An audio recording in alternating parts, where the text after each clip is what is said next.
नमस्कार, मैं हूं अनुपम। इस वक्त के इस बुलेटिन के साथ 2022 के समर में सुरीला चैलेंज, और ये चैलेंज इस बार दिया है दिनेश लाल यादव उर्फ निरहुआ ने। पूर्व सीएम अखिलेश ने पिछले दिनों कहा था कि बीजेपी को अपना निशान बुलडोजर रख लेना चाहिए। बताया जा रहा है कि इसी के जवाब में निरहुआ ने एक गाना शेयर किया है जिसमें बोला है कि आएंगे तो योगी ही।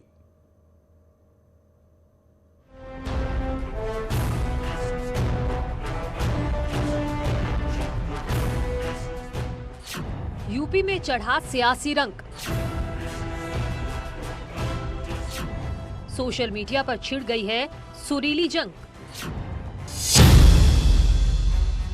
एक और अखिलेश की टीम है तो दूसरी ओर योगी आदित्यनाथ के समर्थक। बोलो बोलो बाबा योगी आदित्यनाथ की। सुरीली संग्राम में रोज नए कलाकार और किरदार सामने आ रहे हैं। कोई अखिलेश की सरकार बनाने की अपील कर रहा है तो कोई योगी को फिर से लाना चाहता है। लेकिन लोकसभा चुनाव में अखिलेश यादव को चुनौती देने वाले दिनेश लाल निरहुआ ने कहा है कि आएंगे तो योगी ही। चाहे जितना जोर लगा लो, चाहे जितना शोर मचा लो। निरहुआ ने अपने अंदाज में अखिलेश यादव को चुनौती दी है। विपक्ष को भी निशाने पर लिया और लिखा कि कोई कुछ भी कर ले लेकिन आएंगे तो। साल 2019 में जब निरहुआ अखिलेश यादव के खिलाफ मैदान में उतरे तो उस वक्त सीएम योगी प्रचार करने गए थे। सीएम योगी ने निरहुआ को जिताने की अपील की और दिनेश लाल को नचनिया कहने वालों को जवाब भी दिया था। हमने कहा कि नहीं, जो लोग निरहुआ के बारे में कहते हैं कि नचनिया है, नहीं, उनको बताया जाना चाहिए कि ये कला और संस्कृति का प्रतीक है और इस कला और संस्कृति के प्रतीक के साथ आजमगढ़ को जोड़ना है। आजमगढ़ को आतंक और अपराध के साथ नहीं जुड़ने देना है। अब 2022 के सियासी समर में योगी आदित्यनाथ हैं। 4.5 साल पूरा होने पर सीएम योगी ने जनता के सामने अपना रिपोर्ट कार्ड रखा और बताया कि 4.5 साल में यूपी से न सिर्फ माफिया का राज खत्म हुआ बल्कि हर तीसरे दिन होने वाले दंगों को भी रोका गया। दंगा प्रदेश की प्रवृत्ति बन चुकी थी।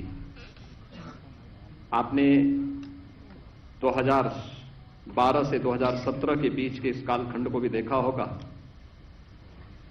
क्योंकि ज्यादा पुरानी बात मैं नहीं, केवल इससे ठीक पहले का जो कार्यकाल था उसमें देखा होगा कि हर तीसरे चौथे दिन एवरेज एक बड़ा दंगा उत्तर प्रदेश में हुआ है। लेकिन पिछले 4.5 वर्ष के अंदर उत्तर प्रदेश में कोई दंगा नहीं हुआ। निरहुआ ने इन्हीं बातों को अपने गीतों में ढाला है और विपक्ष को ललकारा है। यूपी में बढ़ता निवेश, भौतिक विकास के साथ सांस्कृतिक विकास की बात। जय जय श्री राम। अयोध्या में राम मंदिर शिलान्यास, काशी और मथुरा में सांस्कृतिक विकास का भी जिक्र निरहुआ के गाने में है। उसने एक तरह से अपने गीतों में योगी सरकार की विकास गाथा को पिरोया है और विपक्ष पर करारा वार करते हुए इस गाने को साझा किया है।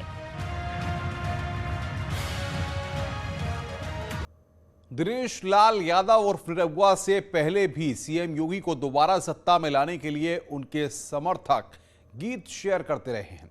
उनमें से अल्लाह की धुन पर बने योगी बाबा बड़े लैया गाना सबसे ज्यादा पॉपुलर रहा। इसके साथ ही और कई गायकों ने योगी के लिए गीत लिखे हैं।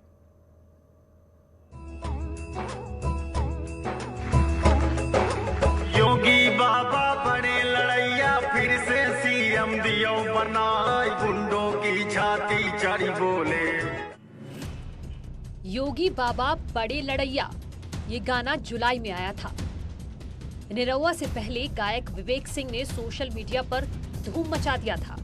अपराधी रोवत घूमत है, बाबा से कोई मोहे बचा, योगी बाबा बड़े लड़ैया।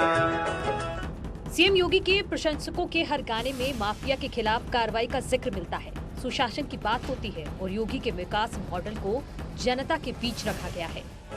बड़े बड़े मुख्तार माफिया डर के मारे मर ही जाए, अपराधी के घर बुलडोजर, जेल में जाके खुद छिप जाए, योगी बाबा बड़े लड़ैया।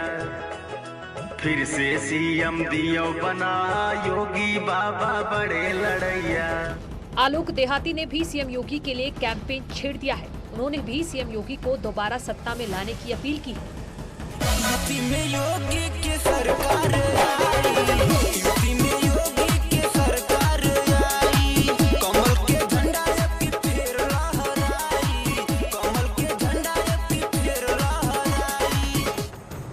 अरविंद अकेला कल्लू माता के दरबार में योगी की सरकार के लिए मन्नतें मांग रहा है। सोशल मीडिया पर भी ये गाना काफी लोकप्रिय हो रहा है। के समर्थन में कई ऐसे गाने सोशल मीडिया पर हैं, लेकिन विपक्ष को सबसे ज्यादा परेशानी निरहुआ के गाने से हो रही है। निरहुआ के गाने पर समाजवादी पार्टी की ओर से प्रतिक्रिया आई है। एसपी के प्रवक्ता ने कहा कि यूपी में विकास सिर्फ गानों में दिखता है। उत्तर प्रदेश में योगी जी ने सिर्फ गाने में और कागजों में ही उत्तर प्रदेश का विकास किया। धरातल पे कोई काम दिखाई नहीं दिया। 4.5 साल में उत्तर प्रदेश के अंदर में महंगाई, बेरोजगारी, महिलाओं पे अत्याचार, किसान धरने पे बैठा है। जिस तरह से यहाँ कोविड काल में लोगों की मौतें हुई, बच्चों की मौतें हो रही हैं, जहरीली शराब पीने से लोगों की मौतें हुई, भू माफिया पैदा हो गए, अपराध यहाँ तेजी से बढ़ा है। उत्तर प्रदेश अपराध में, महिलाओं के अत्याचार में, बेरोजगार में और बच्चों की कुपोषण में नंबर 1 हो चुका है। कमाल है भारतीय जनता पार्टी का भी, योगी सरकार का भी। 4.5 साल में उत्तर प्रदेश को ये विकास की तरफ नहीं, विनाश की तरफ लेके गए हैं। निरहुआ के गाने पर कांग्रेस ने कहा कि उन्हें जमीनी जानकारी नहीं है। यूपी की जनता इस बार सरकार बदलने का मन बना चुकी है। उत्तर प्रदेश के नौजवानों से भारतीय जनता पार्टी ने धोखा दिया, किसानों को धोखा दिया।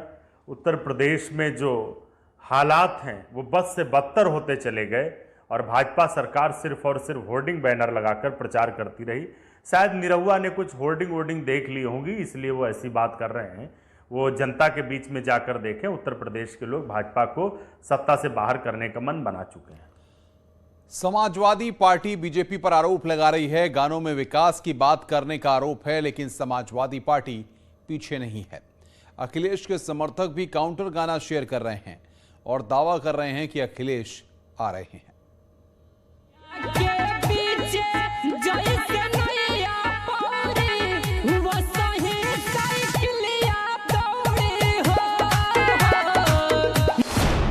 एसपी के समर्थकों का ऐलान, 22 में अखिलेश आ रहे हैं।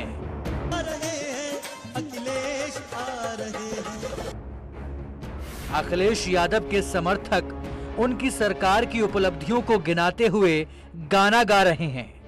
योगी सरकार की आलोचना करते हुए अखिलेश को बुला रहे हैं। जनता ने तुम्हें पुकारा है, जनता ने तुम्हें पुकारा है, नेता अपना स्वीकारा है। अखिलेश जी तुम्हें आना होगा, अखिलेश जी फिर आना होगा। एक तरफ जहां निरहुआ जैसे गायक सीएम योगी को जिता रहे हैं, तो दूसरी तरफ धर्मेंद्र सोलंकी जैसे लोक गायक अखिलेश के लिए गीत गा रहे हैं।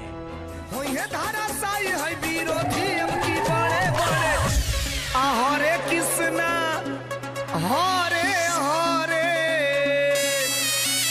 हरे कृष्णा हरे हरे, साइकिल चली घरे घरे, हरे कृष्णा हरे हरे, अखिलेश भैया घरे घरे, हरे कृष्णा हरे हरे, साइकिल चली घरे घरे। धर्मेंद्र सोलंकी का जब ये गाना आया था तो विवाद हो गया था। हिंदू भावनाओं के साथ खिलवाड़ के आरोप लगे। इसके बाद धर्मेंद्र सोलंकी ने दूसरा गाना गाया। सबके चहेता, जन जन के नेता, यूपी के जनता का ये है बख्वाइश, यूपी के जनता का ये है बख्वाइश, आवे 22 साइकिलिए बचाइश।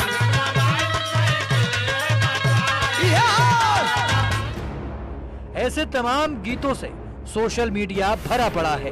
अपने नेता को 2022 जुटाने के लिए समर्थक हर कोशिश कर रहे हैं। जो विपक्ष में है वो सत्ता को निशाना बना रहा है और जो सत्ता में है वो अपनी उपलब्धियां गिना रहा है। जनता पुकारती है अखिलेश आइए, खुशहाली और विकास का सूरज उगाइए, खुशहाली और विकास का सूरज